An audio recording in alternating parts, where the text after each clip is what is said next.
9ನೇ ತರಗತಿ ಸಮಾಜ ವಿಜ್ಞಾನ ವಿಷಯದ ಇತಿಹಾಸ ವಿಭಾಗದಲ್ಲಿ ಬರ್ತಕ್ಕಂಥ ಅಧ್ಯಾಯ ಕ್ರಾಂತಿ ಹಾಗೂ ರಾಷ್ಟ್ರ ಪ್ರಭುತ್ವದ ಉದಯ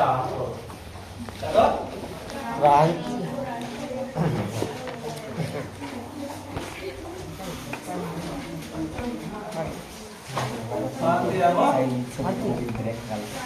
ರಾಷ್ಟ್ರ ಪ್ರಭುತ್ವದ ಉದಯ ಅಂತ.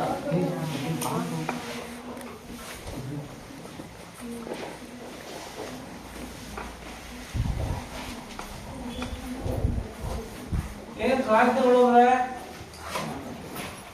ಆ ಒಂದು ಅಧ್ಯಾಯದಲ್ಲಿ ರಾಷ್ಟ್ರೀಯ ಪ್ರಭುತ್ವದ ಉದಯ ಯಾವ ರೀತಿ ಆಯಿತು ಅದರ ಬೆಳವಣಿಗೆ, ಆಮೇಲೆ ಅಮೆರಿಕ ಸ್ವತಂತ್ರ ಸಂಗ್ರಾಮ ಆಗಲಿಕ್ಕೆ ಏನ್ ಕಾರಣ, ಅದರ ಪರಿಣಾಮಗಳೇನಾಗ್ತವೆ, ಫ್ರಾನ್ಸಿನ ಮಹಾಕ್ರಾಂತಿ ಏನ್ ಕಾರಣ, ಆಮೇಲೆ ಇಟಲಿ ಮತ್ತು ಜರ್ಮನಿಯ ಏಕೀಕರಣ ಯಾವ ರೀತಿ ಆಯಿತು ಅಂತೇಳಿ ಇಲ್ಲಿ ಅಧ್ಯಯನ ಮಾಡಲಾಗುತ್ತೆ. ಆಧುನಿಕ ಯುಗವನ್ನ ಆರಂಭಿಸುವ ಸೂಚಿಸಿದಂತಹ ಮುಖ್ಯ ಅಂಶ ಅಂದ್ರೆ ರಾಷ್ಟ್ರೀಯ ಪ್ರಭುತ್ವಗಳ ಉದಯ ಎಷ್ಟಾಗಪ್ಪ ಅಂತಂದ್ರೆ 15, 16, 17ನೇ ಶತಮಾನದಲ್ಲಿ. ಎಷ್ಟು? 15, 16, 17 16ನೇ ಶತಮಾನದಲ್ಲಿ ರಾಷ್ಟ್ರೀಯ ಪ್ರಭುತ್ವ ಉದಯವಾಗುತ್ತೆ ಅಂತ.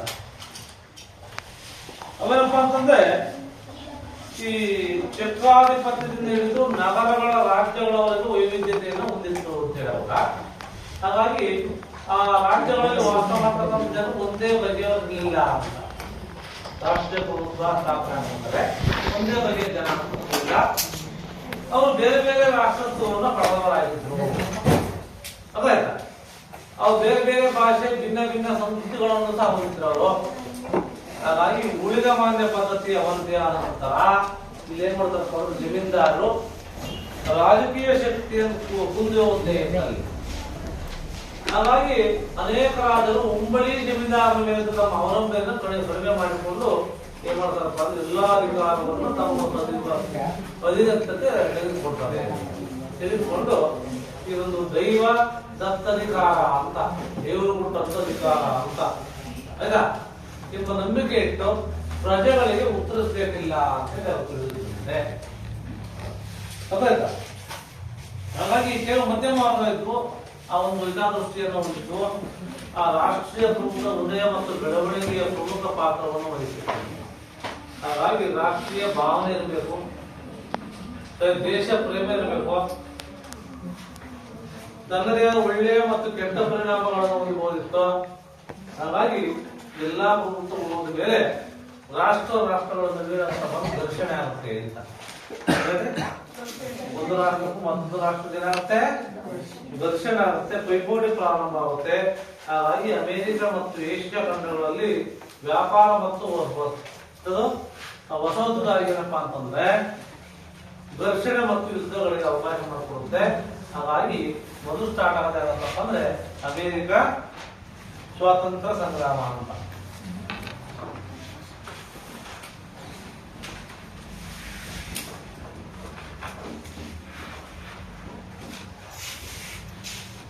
ಅಮೆರಿಕ ಸ್ವಾತಂತ್ರ್ಯ ಸಂಗ್ರಾಮ ಅಮೆರಿಕವನ್ನು ಕಂಡುಹಿಡಿದ ನಂತರ ಯುರೋಪಿನ ಅನೇಕ ದೇಶಗಳು ಕೆಲವು ವಸಾಹತುಗಳಾಗ್ತವೆ, ಪ್ರಾರಂಭಿಸುತ್ತವೆ. ಉತ್ತರ ಅಮೆರಿಕವನ್ನು ಸ್ಥಾಪಿಸಿದಂತಹ ದೇಶಗಳಲ್ಲಿ ಫ್ರಾನ್ಸ್, ಸ್ಪೇನ್, ಹಾಲೆಂಡ್, ಇಂಗ್ಲೆಂಡ್ ಅವೆಲ್ಲ ಇತ್ತು. ಎಲ್ಲಿ? ಉತ್ತರ ಅಮೆರಿಕದಲ್ಲಿ. ಉತ್ತರ ಅಮೆರಿಕ ಅಂಟಾರ್ಟಿಕ್ ತೀರದ ಉದ್ದಕ್ಕೂ ಸಹ ಇತ್ತು. ಇಂಗ್ಲೆಂಡಿನ 13 ವಸಾಹತುಗಳು ಸ್ಥಾಪನೆ ಆಗ್ತವೆ. ಇವುಗಳನ್ನ ಹೊಸ ಇಂಗ್ಲಿಷ್ ವಸಾಹತುಗಳು ಅಂತ ಕರೀತೀವಿ, ವಸಾಹತುಗಳು ಅಂತ. ಹಾಗಾಗಿ ಉತ್ತರ ಅಮೆರಿಕದ ವಸಾಹತು ಸ್ಥಾಪನೆಗೆ ಫ್ರಾನ್ಸ್ ಮತ್ತು ಇಂಗ್ಲೆಂಡ್ ದೇಶಗಳು ಸ್ಪರ್ಧಿಗಳಾಗಿದ್ವು ಅಂತ. ನಂತರ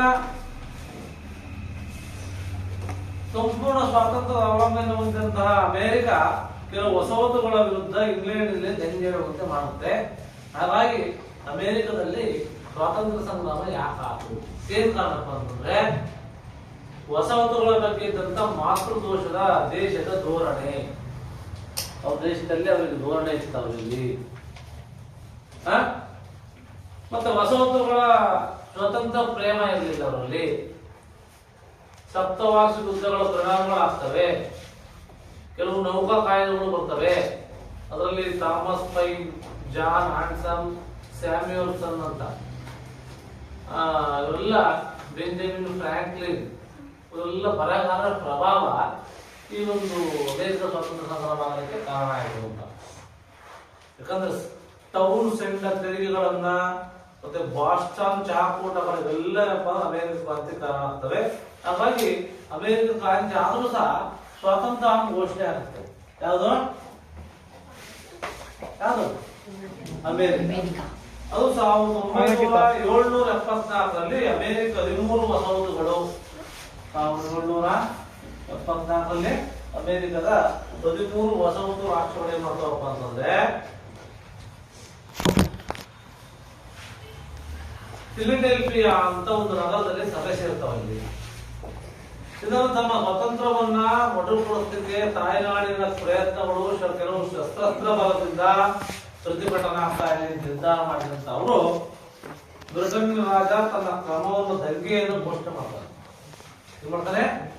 ಘೋಷಣೆ ಮಾಡಿದಾಗ ಇಲ್ಲಿ ವಸಾಹತುಗಾರರ ಪ್ರತಿಭಟನೆಯನ್ನು ಅಡಗಿಸಲಿಕ್ಕೆ ಕೆಲವು ಸೈನ್ಯ ತುಕಡಿಗಳನ್ನ ಕಳಿಸ್ತಾನೆ. ವಸಾಹತುಗಾರರಿಗೆ ತಮ್ಮ ಸ್ಥಳೀಯ ಸೈನ್ಯದಲ್ಲಿ ಬ್ರಿಟಿಷರನ್ನು ಎದುರಿಸತಕ್ಕಂತ ಹೊರತು ಬೇರೆ ಮಾರ್ಗವಿರಲಿಲ್ಲ. ಬ್ರಿಟಿಷರ ಜೊತೆ ಎದುರಿಸಬೇಕಾಗಿತ್ತು. ಹಾಗಾಗಿ 1775 ಏಪ್ರಿಲ್ 19 1775 ಏಪ್ರಿಲ್ 19 ಏನಾಗತ್ತಪ್ಪ ಅಂತಂದ್ರೆ ಲೆಕ್ಸಿಂಗ್ಟನ್ ಅಂತ ಲೆಕ್ಸಿಂಗ್ಟನ್ ವಸಾಹತುಗಾರರ ಒಂದು ಸೈನ್ಯದ ತುಕಡಿ ಬ್ರಿಟಿಷರ ಮೇಲೆ ದಾಳಿ ಮಾಡುತ್ತದೆ ಅಂತ. ಬ್ರಿಟಿಷ್ ಯಾರು? ಯಾರು ಬ್ರಿಟಿಷ್ ಯಾರು?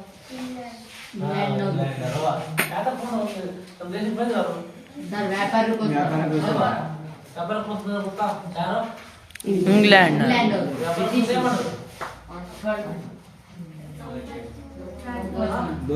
ದೋಚ್ಕೊಂಡು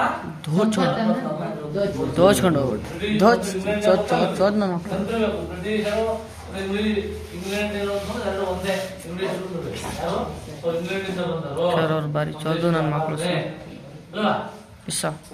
ಇವ್ರೇನಪ್ಪಾ ಅಂತಂದ್ರೆ ಇವರನ್ನು ತಗೊಳ್ಳಿ ಬ್ರಿಟಿಷರ ಮೇಲೆ ದಾಳಿ ಮಾಡಿದ ಅಮೆರಿಕ ಸ್ವಾತಂತ್ರ್ಯ ಸಂಗ್ರಾಮ ಪ್ರಾರಂಭ ಆಗುತ್ತೆ. ಗೊತ್ತಾಯ್ತಾ? 1775 ಏಪ್ರಿಲ್ 19ರಂದು ಲೆಕ್ಸಿಂಗ್ಟನ್ ಎಂಬಲ್ಲಿ ವಸಾಹತುಗಾರರ ಒಂದು ಸೈನ್ಯ ತಗೊಳ್ಳಿ ಬ್ರಿಟಿಷ್ ಸೈನ್ಯದ ಮೇಲೆ ದಾಳಿ ಮಾಡುತ್ತೆ. ಆವಾಗ ಅಮೆರಿಕ ಸ್ವಾತಂತ್ರ್ಯ ಸಂಗ್ರಾಮ ಸ್ಟಾರ್ಟ್ ಆಗುತ್ತೆ. ಇಲ್ಲಿ ಫಿಲಡೆಲ್ಫಿಯಾ ಸಭೆ ಆಗ ಜಾರ್ಜ್ ವಾಷಿಂಗ್ಟನ್ ಅಂತ ಅವನು ಅಮೆರಿಕದ ಅಧ್ಯಕ್ಷನಾಗಿದ್ದ. ಅಮೆರಿಕದ ಅಧ್ಯಕ್ಷ ನಮ್ಮ ದೇಶವನ್ನು ರಾಷ್ಟ್ರಪತಿ ಇರ್ತಾರೆ. ಅಮೆರಿಕದಲ್ಲಿ ಅಲ್ಲಿ ಅಧ್ಯಕ್ಷ ಅಂತ ರಾಷ್ಟ್ರಪತಿಯನ್ನು. ಆಯ್ತಾ? ಯಾರಿಲ್ವ ಅಮೆರಿಕದ ಅಧ್ಯಕ್ಷ ಇವತ್ತು ಹಾಕೊಂಡು ಯಾರು ಗೊತ್ತಾ? ಡೊನಾಲ್ಡ್ ಟ್ರಂಪ್ ಅಂತ. ಡೊನಾಲ್ಡ್ ಟ್ರಂಪ್ ಅಂತ ಹೇಳಿ ಇವತ್ತು ಪ್ರಮಾಣವಚನವನ್ನು ಸ್ವೀಕರಿಸ್ತಾನೆ. ಮತ್ತೊಂದು ಸಲ ಆಗಿದ್ದ ಅಮೆರಿಕದ ಅಧ್ಯಕ್ಷ ಇವತ್ತು ಹಾಕೊಂಡು. ಗೊತ್ತಾಯ್ತಾ? ಏನಪ್ಪ ಅಂದ್ರೆ ಜಾರ್ಜ್ ವಾಷಿಂಗ್ಟನ್ ಅವನು ಅಮೆರಿಕದ ಅಧ್ಯಕ್ಷನಾಗಿದ್ದ. ಇವರು ವಸಾಹತುಗಾರರ ಸೈನ್ಯ ದಂಡನಾಯಕನನ್ನಾಗಿ ನೇಮಿಸುತ್ತೇವೆ. ಆಮೇಲೆ ಇದ್ದೇನಪ್ಪ ಅಂದ್ರೆ ಇಂಗ್ಲೆಂಡ್ ಮತ್ತು ವಸಾಹತುಗಳ ನಡುವಿನ 5 ವರ್ಷಗಳ ಕಾಲ ಸಾಕು. ಎಷ್ಟು ವರ್ಷ ಮಗ ಇದ್ದಾಗಿದ್ದು? 5 ವರ್ಷ. 5 ವರ್ಷಗಳ ಕಾಲ. ಇಲ್ಲಿ ಆರಂಭದಲ್ಲಿ ವಸಾಹತುಗಳಿಗೆ ಹಿನ್ನಡೆ ಆಗುತ್ತೆ. ಜಾರ್ಜ್ ವಾಷಿಂಗ್ಟನ್ ಅನೇಕ ಸಮಸ್ಯೆಗಳನ್ನು ಎದುರಿಸಬೇಕಾಗುತ್ತೆ. ಅದರಲ್ಲಿ ಸಾರಾಟೋಗಾ ಎಂಬ ಯುದ್ಧದಲ್ಲಿ ಬ್ರಿಟಿಷ್ ಸೇನೆ ಸೋತು. ಅದರಲ್ಲಿ ಸಾರಾಟ ಯುದ್ಧ ಮಾಡ್ತಾರಂತಲ್ಲಿ ಬ್ರಿಟಿಷ್ ಸೇನೆ ಏನಾಗುತ್ತೆ? ಸೋತು ಹೋಗುತ್ತೆ. ಫ್ರೆಂಚರ ಸೇನೆಯ ಸಹಾಯದಿಂದ ಜಾರ್ಜ್ ವಾಷಿಂಗ್ಟನ್ ಈ ಆರ್ಟ್ ಟೌನ್ ಅನ್ನ ಕದನವನ್ನ ಬ್ರಿಟಿಷರ ಸೈನ್ಯವು ಸಂಪೂರ್ಣವಾಗಿದ್ದು ಸೋಲ್ಸಾಗುತ್ತೆ ಅಂತ. ಬ್ರಿಟಿಷ್ ಸೇನಾನಿ ಕಾರ್ನ್ವಾಲಿಸ್ ಅಂತ. ಬ್ರಿಟಿಷ್ ಸೇನಾನಿ ಯಾರು? ಕಾರ್ನ್ವಾಲಿಸ್. ಅಂದ್ರೆ 10ಗೆ ಇದ್ರ ಬಗ್ಗೆ ಜಾಸ್ತಿ ಓದ್ತೀರಿ. ಈಗ ಅಷ್ಟೇ ತಿಳ್ಕೊಳ್ಬೇಕು. ಕಾರ್ನ್ವಾಲಿಸರು ತನ್ನ ಪಡೆಗಳೊಂದಿಗೆ ಶರಣಾಗ್ತಾನೆ. 1783ರಲ್ಲಿ ಪ್ಯಾರಿಸ್ ಒಪ್ಪಂದ ಆಗುತ್ತೆ. 1773 ಪ್ಯಾರಿಸ್ ಒಪ್ಪಂದ.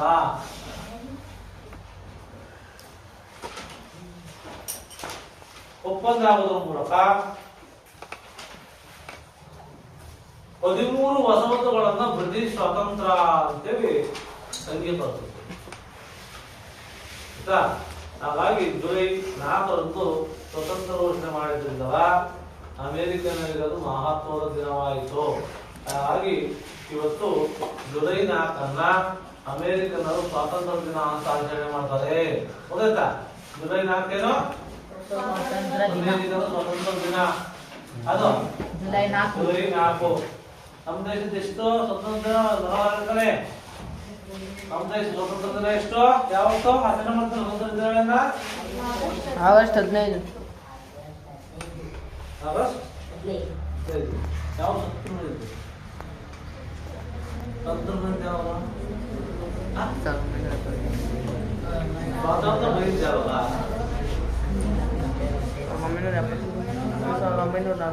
1947 ಗೊತ್ತಾ? ಹಂಗಾಗಿ ಅಮೆರಿಕ ಸ್ವತಂತ್ರವಾಗಿದ್ದು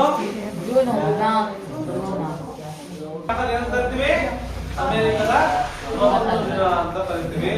1787ರಲ್ಲಿ ಫಿಲಡೆಲ್ಫಿಯಾದಲ್ಲಿ ಸ್ವತಂತ್ರ ಪಡೆದ ಎಲ್ಲಾ ವಸಾಹತುಗಳ ಪ್ರತಿನಿಧಿಗಳು ಸಭೆ ಸೇರ್ತಾರೆ. ಜಾರ್ಜ್ ವಾಷಿಂಗ್ಟನ್ ಅಮೆರಿಕ ಸಂಯುಕ್ತ ಸಂಸ್ಥಾನದ ಅಧ್ಯಕ್ಷರನ್ನಾಗಿ ಆಯ್ಕೆ ಮಾಡ್ತಾರೆ. ಯಾರನ್ನ? ಜಾರ್ಜ್ ವಾಷಿಂಗ್ಟನ್ ಅಮೆರಿಕದೇನೋ ಅಧ್ಯಕ್ಷರನ್ನಾಗಿ ಆಯ್ಕೆ ಮಾಡ್ತಾರೆ. ಅವರುಗಳು ಒಂದು ಸಂವಿಧಾನ ರಚಿಸಿ ಅದು ಜಗತ್ತಿಗೆ ಪ್ರಥಮ ಲಿಖಿತ ಸಂವಿಧಾನ. ಜಗತ್ತಿಗೆ ಕೊಟ್ಟಂತ ಪ್ರಥಮ ಲಿಖಿತ ಸಂವಿಧಾನ ಯಾವುದು? ಅಮೆರಿಕದ ಸಂವಿಧಾನ. ಲಿಖಿತ ಅಂದ್ರೇನು? ಬರವಣಿಗೆ ರೂಪದಲ್ಲಿ ಇದೆ. ನಮ್ಮ ಸಂವಿಧಾನ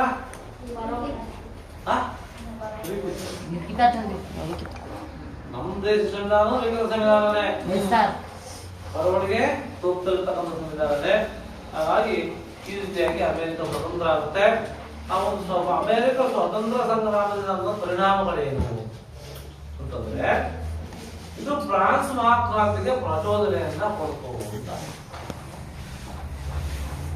ಫ್ರಾನ್ಸ್ ಮಹಾಕ್ರಾಂತಿಗೆ ಪ್ರಚೋದನೆ ನೀಡಿದ್ದು ಒಂದು ವಸಾಹತುಗಾರರ ಪಕ್ಷ ವಹಿಸಿ ಹೋರಾಡಿದಂತ ಅನೇಕ ಫ್ರೆಂಚರು ಫ್ರಾನ್ಸಿನ ಕ್ರಾಂತಿಯ ನಾಯಕರಾಗ್ತಾರೆ.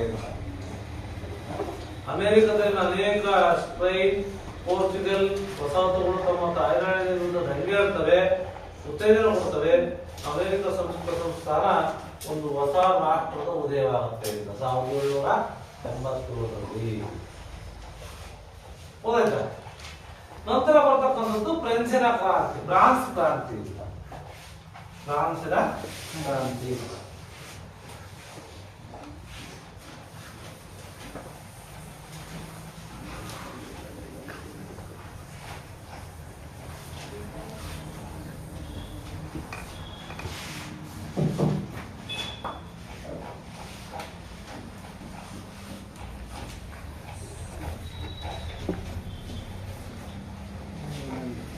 ತನ್ನ ದೊರೆಗಳ ನಿರಂಕುಶ ಪ್ರಭುತ್ವವನ್ನು ಕೊನೆಗಾಣಿಸಿ ಸಮಾನತೆ, ಪ್ರಜಾಪ್ರಭುತ್ವ ತಳಹದಿಯ ಮೇಲೆ ಹೊಸ ಸಾಮಾಜಿಕ ರಾಜಕೀಯ ವ್ಯವಸ್ಥೆಯನ್ನು ಸ್ಥಾಪನೆ ಮಾಡಿದ್ದೇ ಫ್ರೆಂಚ್ ಕ್ರಾಂತಿಯ ಪ್ರಮುಖ ಉದ್ದೇಶ. ಇದು ಜಗತ್ತಿನ ಇತರೆ ದೇಶಗಳ ರಾಜಕೀಯ ಚಳವಳಿಗಳ ಮೇಲೂ ಸಹ ಅಗಾಧವಾಗಿರತಕ್ಕಂಥ ಪ್ರಭಾವವನ್ನು ಬೀರಿ ಫ್ರಾನ್ಸಿನ ಕ್ರಾಂತಿಗೆ ಹಲವಾರು ಅಂಶಗಳು ಕಾರಣವಾಗಿವೆ. ಅದರಲ್ಲಿ ಪ್ರಮುಖವಾಗಿರತಕ್ಕಂಥ ಕಾರಣ ಸಾಮಾಜಿಕ ಕಾರಣಗಳು.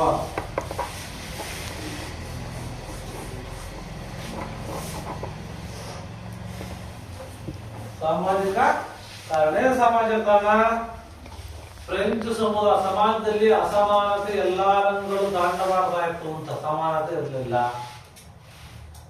ಅದು ದುಸ್ಸಾಹನೀಯ ಮತ್ತು ಅವಮಾನೀಯವಾಗಿತ್ತು. ಈ ಅಸಮಾನತೆ ನೋವು ಮತ್ತು ಜನತೆಯ ಹೃದಯದಲ್ಲಿ ರೋಷವನ್ನು ಉಂಟುಮಾಡಿತು. ಕ್ರಾಂತಿಗೆ ಮುನ್ನ ಭಾರತ ಸಮಾಜದಲ್ಲಿ 3 ವರ್ಗಗಳಿದ್ವು. ಒಂದು ವರ್ಗ ಪಾದ್ರಿಗಳು. ಯಾರು? 3 ವರ್ಗಗಳು ಗೊತ್ತಾ? ಒಂದು ವರ್ಗ ಪಾದ್ರಿಗಳು, ಎರಡನೇ ವರ್ಗ ಶ್ರೀಮಂತರು. ಯಾರು? ಶ್ರೀಮಂತರು. ಆಮೇಲೆ ಉಳಿದವೆಲ್ಲ ಸಾಮಾನ್ಯ ಜನ 3ನೇ ಗುಂಪಿನಲ್ಲಿ. ಮೊದಲ ಗುಂಪಿನ ಪಾದ್ರಿಗಳಾದ್ರೆ, ಎರಡನೇ ಗುಂಪಿನ ಶ್ರೀಮಂತರಾದ್ರೆ, ಉಳಿದವರೆಲ್ಲ ಯಾರು? ನಮ್ಮನ್ನೆಲ್ಲ ಸಾಮಾನ್ಯ ಜನರಾಗಿರ್ತದೆ. ಅತ್ಯಂತ ಕಡಿಮೆ ಸಂಖ್ಯೆಯಲ್ಲಿದ್ದಂತ ಮೊದಲ 2 ವರ್ಗಗಳು ಎಲ್ಲಾ ರೀತಿಯ ಅನುಕೂಲವನ್ನು ಪಡಿತಾ ಇದ್ವು. ಯಾರು ರಾಜ್ಯಗಳು ಮತ್ತು ಶ್ರೀಮಂತರು ಎಲ್ಲಾ ರೀತಿಯ ಅನುಕೂಲಗಳನ್ನು ಪಡಿತಾ ಇದ್ರು. ಎಲ್ಲಾ ರೀತಿಯ ತೆರಿಗೆಗಳಿಂದ ವಿನಾಯಿತಿ ಇತ್ತು. ಐಷಾರಾಮಿ ಜೀವನ ನಡೆಸ್ತಾ ಇದ್ರು. 3ನೇ ವರ್ಗ ಸೌಲಭ್ಯವಾಗಿತ್ತು. ಯಾವುದೇ ಸೌಲಭ್ಯಗಳು ಸಿಗ್ತಾ ಇರಲಿಲ್ಲ. ಬುದ್ಧಿಜೀವಿಗಳು, ಕೃಷಿಕರು, ಕಾರ್ಮಿಕರು, ವೃತ್ತಿಪರರು ಇವರೆಲ್ಲ ಇವರ ಆದಾಯ ಬಹಳಷ್ಟು ಕಡಿಮೆ ಇತ್ತು ಅಂತ. ಅದಕ್ಕೆ 3ನೇ ವರ್ಗದ ಆದಾಯ ಕಡಿಮೆ ಇತ್ತು. ತೆರಿಗೆಗಳು ವಿಪರೀತವಾಗ್ತಾ ಇತ್ತು. ಜೀವನ ದುಃಖದ ಸ್ಥಿತಿಯಲ್ಲಿರ್ತಾವ. ಎಲ್ಲಾ ಜನರಿಗೆ ಸಮಾಜದಲ್ಲಿ ಗೌರವ ಸ್ಥಾನವಿರಲಿಲ್ಲ, ರಾಜಕೀಯ ಹಕ್ಕುಗಳಿರಲಿಲ್ಲ. ಅವರ ಅವಮಾನಗಳನ್ನು ಅನುಭವಿಸಬೇಕಾಗಿತ್ತು. ಅವರಿಗೆ ಮತೀಯವಾಗಲಿ ರಾಜಕೀಯವಾಗಲಿ ಯಾವುದೇ ವಿಧವಾಗಿರತಕ್ಕಂಥ ಸ್ವಾತಂತ್ರ್ಯ ಇರಲಿಲ್ಲ. ರಾಜ್ಯದ ಜನರಲ್ಲಿ ಅತ್ಯಂತ ಅಸಮಾಧಾನಕರವಾಗಿಕೊಂಡಿದ್ದ ಜನರು ಹಳೆ ವ್ಯವಸ್ಥೆಯನ್ನು ತೊಡೆದಾಕೋದಕ್ಕೆ ಸಮಯವನ್ನು ಕಾಯ್ತಾ ಇದ್ರು. ಈ ಎಲ್ಲ ವ್ಯವಸ್ಥೆ ತೊಡೆದಾಕಂತ ಇರೋದ್ರೆ ಇದೇ ಏನಪ್ಪಾ ಅಂದ್ರೆ ಸಾಮಾಜಿಕವಾಗಿ ಕಾರಣ ಆಗಿದೆ. ಈ ಒಂದು ಪ್ರಾಚೀನ ಕ್ರಾಂತಿಯ ಸಾಮಾಜಿಕ ಕಾರಣ ಇಷ್ಟೆಲ್ಲ 3 ವರ್ಗಗಳು. ಯಾವ್ದಾವ್ದು 3 ವರ್ಗಗಳು? ಯಾವ್ದು? ರಾಜ್ಯಗಳು, ಶ್ರೀಮಂತರು, ಇವರೆಲ್ಲ ಸಾಮಾನ್ಯ 3 ನೆಕ್ಸ್ಟ್ ಆರ್ಥಿಕ ಕಾರಣ ಏನು? ಇದೆಲ್ಲ ಸಾಮಾಜಿಕ ಕಾರಣ. ನೆಕ್ಸ್ಟ್ ಆರ್ಥಿಕ ಕಾರಣ.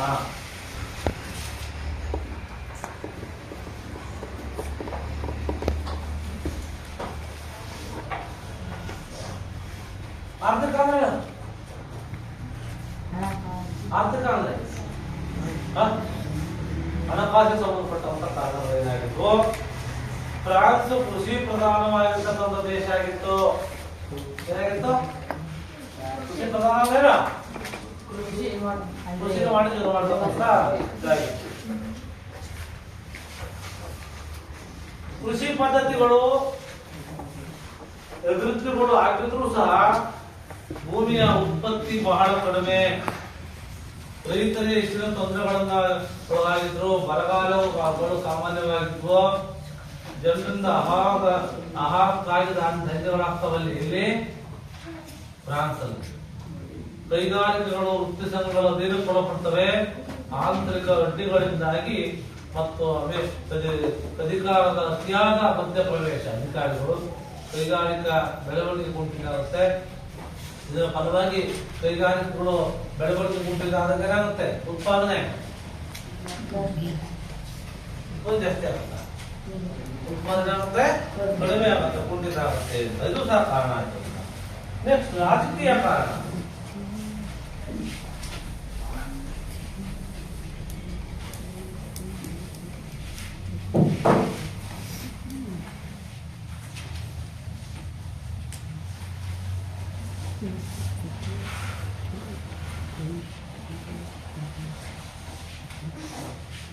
ಇಲ್ಲಿ ಫ್ರಾನ್ಸ್ ನ ಬುರ್ಬಸ್ ಅಂತ ಒಂದು ಮಾತಾಡ. ಯಾರು? ಬುರ್ಬಸ್ ಅಂತ ಒಂದು ಮನೆತನ ಲಾಭ ಆಯ್ತು. ಈ ಸಂತತಿ 16ನೇ ಲೂಯಿ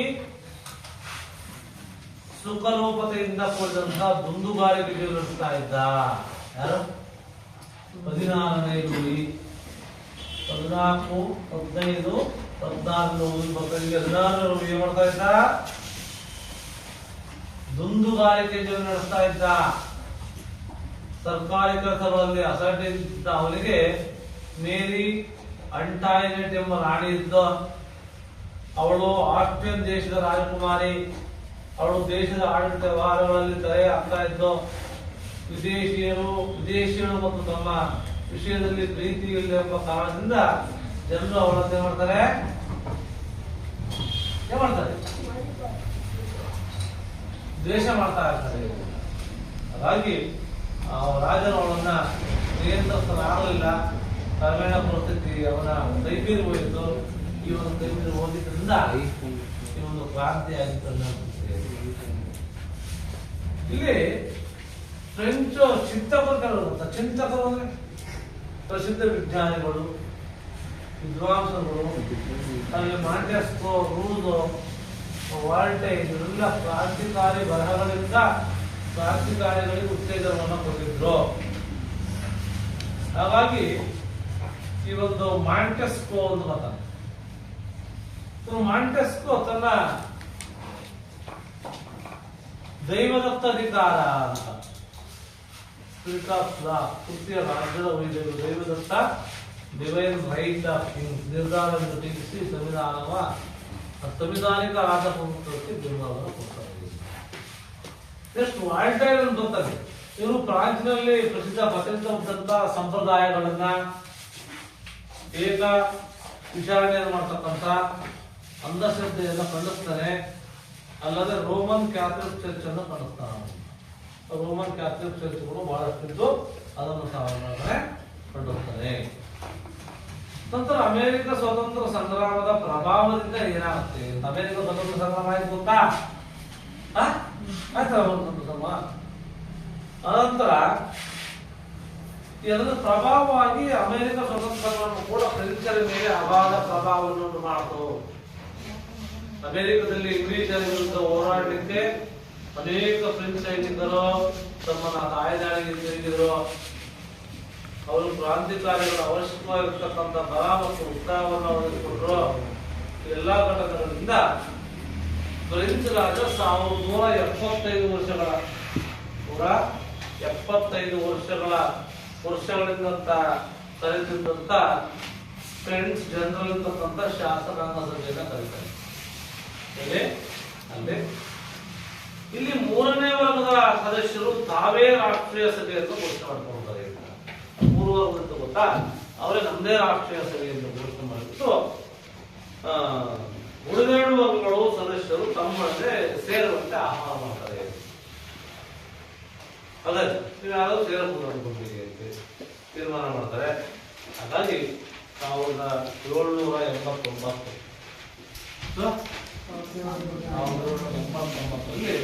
ಏನೋ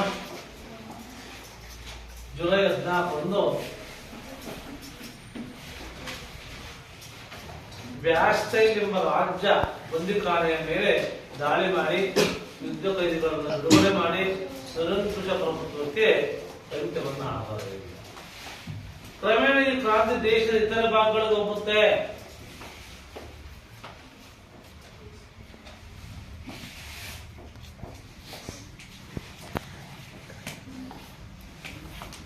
ರಾಜನ ಹೆಸರಿಗೆ ಮಾತ್ರ ರಾಜನಾಗಿದ್ದ ಹೆಸರಿಗೆ ಮಾತ್ರ ರಾಜನಾಗಿದ್ದ. ಹಾಗಾಗಿ ಈ ರಾಷ್ಟ್ರೀಯ ಸಭೆ ಕಾನೂನುಗಳನ್ನ ರಚಿಸುತ್ತ ಮತ್ತು ಆಜ್ಞೆಗಳನ್ನು ಹೊರಡಿಸುವ ಮೂಲಕ 1789 ಆಗಸ್ಟ್ 27 1789 ಆಗಸ್ಟ್ 27 ಏನಾಗುತ್ತಪ್ಪ ಅಂತಂದ್ರೆ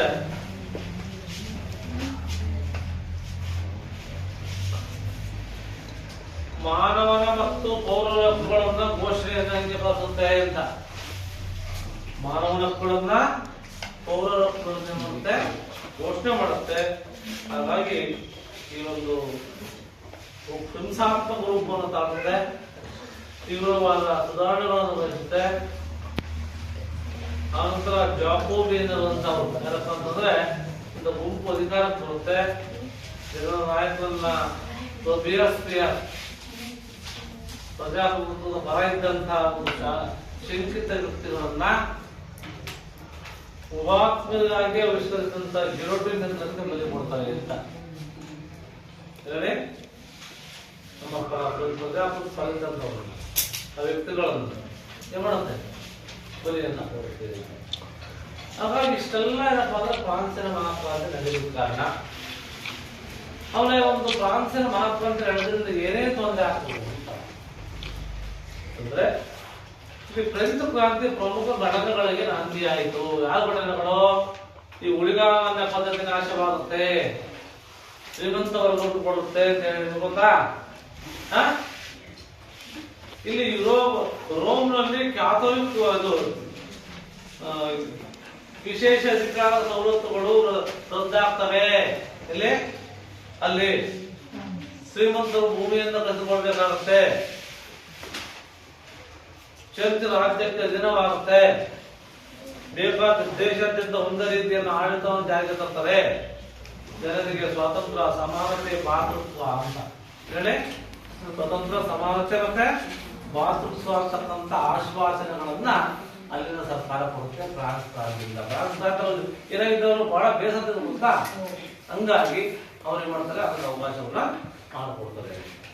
ಇದೇನಪ್ಪ ಅಂದ್ರೆ ಫ್ರಾನ್ಸ್ ಪ್ರಾಂತ್ಯ ಆಗೋದಕ್ಕೆ ಏನ್ ಕಾರಣ, ಅವ್ರ ಚಿಂತಕರು ಏನ್ ಹೇಳಿದ್ರು, ಆಮೇಲೆ ಫ್ರಾನ್ಸ್ ಪ್ರಾಂತ್ಯದಿಂದ ಏನೇನು ಪರಿಣಾಮಗಳು ತಿಳ್ಕೊಂಡ್ರೆ ನಂತರ ಬರ್ತಕ್ಕಂಥ ಏಕೀಕರಣ ಚಳವಳಿಗಳು ಅಂತ ಬರ್ತವೆ.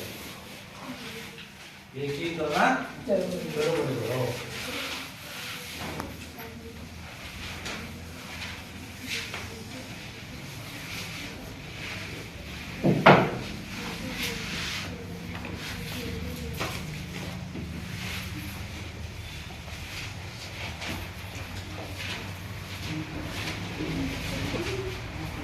ಅಲ್ಲಿ ಇಟಲಿಯ ಏಕೀಕರಣ ಅಂತ ಇಟಲಿ ಏಕೀಕರಣ. ಪ್ರಾಚೀನ ರೋಮ್ ಸಾಮ್ರಾಜ್ಯ ವೈಭವ ಕಂಡಿದ್ದಂತ ಇಟಲಿ ದೇಶ ಒಂದೇ ಭಾಷೆ ಆಡ್ತಾ ಇದ್ರು ಸಹ ಒಡೆದು ಚೂರಾಗಿತ್ತು. ಒಂದೇ ಭಾಷೆ ಮಾತಾಡಿದ್ರು ಅದೇನಾಗಿತ್ತು, ಒಡೆದು ಚೂರಾಗಿತ್ತು. ರೋಮನ್ ಕ್ಯಾಥಲಿಕ್ ಮತವೇ ಇಟಲಿಯ ಸಾರ್ವತ್ರಿಕವಾಗಿದ್ದು ಒಂದೇ ರಾಷ್ಟ್ರವನ್ನು ಪಡೆಯಲಿಕ್ಕೆ ಅರ್ಹವಾಗಿದ್ದರೂ ಸಹ ಇಂಥ ಏಕೀಕರಣ ಅಸಾಧ್ಯವಾಗಿ ತೀರ್ಮಾನವಾದಂತ ಅವರು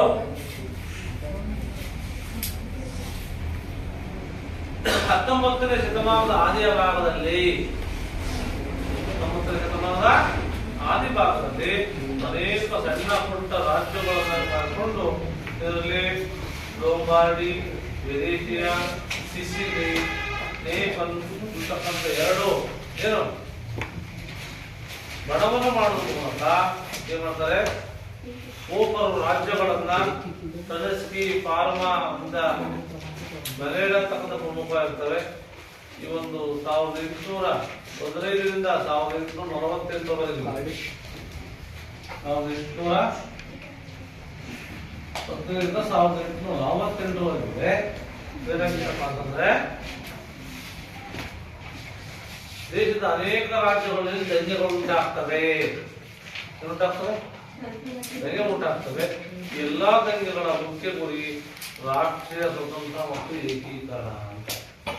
ರಾಷ್ಟ್ರೀಯ ಸ್ವತಂತ್ರ ಆಗಬೇಕು, ಏಕೀಕರಣ ಆಗಬೇಕು ತೀರ್ಮಾನ ಮಾಡಿ ಜೋಸೆಫ್ ಮ್ಯಾಜಿನಿ, ಕೌಂಟ್ ಕೇವೋರ್ ಅಂತ, ಗ್ಯಾರಿಬಲ್ಡಿ ಅಂತ ಬರ್ತಾರೆ. ಕೌಂಟ್ ಕವೋರ್, ಮ್ಯಾಜಿನಿ, ಗ್ಯಾರಿಬಲ್ಡಿ ಅಂತಕ್ಕಂಥ ಇಟಲಿ ಏಕೀಕರಣದ ಶಿಲ್ಪಿಗಳಾಗಿರ್ತವೆ. ಇಟಲಿ ಏಕೀಕರಣ ಶಿಲ್ಪಿಗಳು ಯಾರು? ಕೌಂಟ್ ಕವೂರ್ ಅಂತ, ಗ್ಯಾರಿಬಲ್ಡಿ, ಆಮೇಲೆ ಮ್ಯಾಜಿನಿ ಅಂತೀರಿ. ಮೂರು ಜನ ಆಗ್ತಾರಪ್ಪ ಅಂತಂದ್ರೆ ಈ ಒಂದು ಇಟಲಿ ದೇಶದ ಯುವಕರನ್ನ ಪ್ರಚೋದನೆ ಮಾಡ್ತಾರೆ. ಮ್ಯಾಜಿನಿ ಹೆಸರಾಂತ ಕ್ರಾಂತಿಕಾರ, ಚಿಂತಕ, ಬರಹಗಾರ. ತನ್ನ ಗ್ರಂಥ ಇಟಲಿ ಮತ್ತು ಆತ್ಮೀಯ ವ್ಯಾಪಕತ್ತು ಅಂತ ಇಟಲಿಯಲ್ಲಿ ಅಂದರೆ ವ್ಯಾಪಕವಾಗಿ ಇದಾಗಿತ್ತು. ಹಾಗಾಗಿ ಇವರ ವಿರುದ್ಧ ದಂಗೆ ಏಳಲಿಕ್ಕೆ ಕರುಣ ಇಟಲಿ ಅಂತಕ್ಕಂಥ ಒಂದು ಪಕ್ಷವನ್ನು ಕೊಡ್ತಾರೆ. ಈಗ ಕರುಣ ಇಟಲಿ ಅಂತಕ್ಕಂಥ ಪಕ್ಷವನ್ನು ಕೊಡ್ತಾರೆ. ಯಾರು? ಈ ಒಂದು ಮ್ಯಾಜಿನಿ ರಾಷ್ಟ್ರೀಯ ಸ್ವತಂತ್ರ ಮತ್ತು ಇಟಲಿಯ ಏಕೀಕರಣ, ರಾಷ್ಟ್ರೀಯ ಸ್ವತಂತ್ರ ಆಗಬೇಕು, ಇಟಲಿ ಏಕೀಕರಣ ಆಗಬೇಕು ತೀರ್ಮಾನವಾದಂತವರು ಇಟಲಿ ದೇಶದ ಏಕೀಕರಣವನ್ನು ತ್ವರಿತಗೊಳಿಸಿ ಪ್ರಜಾಪ್ರಭುತ್ವವನ್ನು ಸುಧಾರಣೆ ಆಗುತ್ತೆ ಅವಕಾಶ ಮಾಡಿಕೊಡ್ತಾರೆ. ಮತ್ತು ಇಟಲಿ ದೇಶದ ಏಕೀಕರಣದಲ್ಲಿ ಸಾರ್ಡಿನಿಯಾದ ಮುಖ್ಯಮಂತ್ರಿ ಕೌಂಟ್ ಕೇವೋರ್ ಅಂತ, ಇವರು ಪ್ರಧಾನಮಂತ್ರಿ ಆಗಿದ್ದ. ಅವನೊಬ್ಬ ಪತ್ರಿಕೋದ್ಯಮಿಯಾಗಿದ್ದ.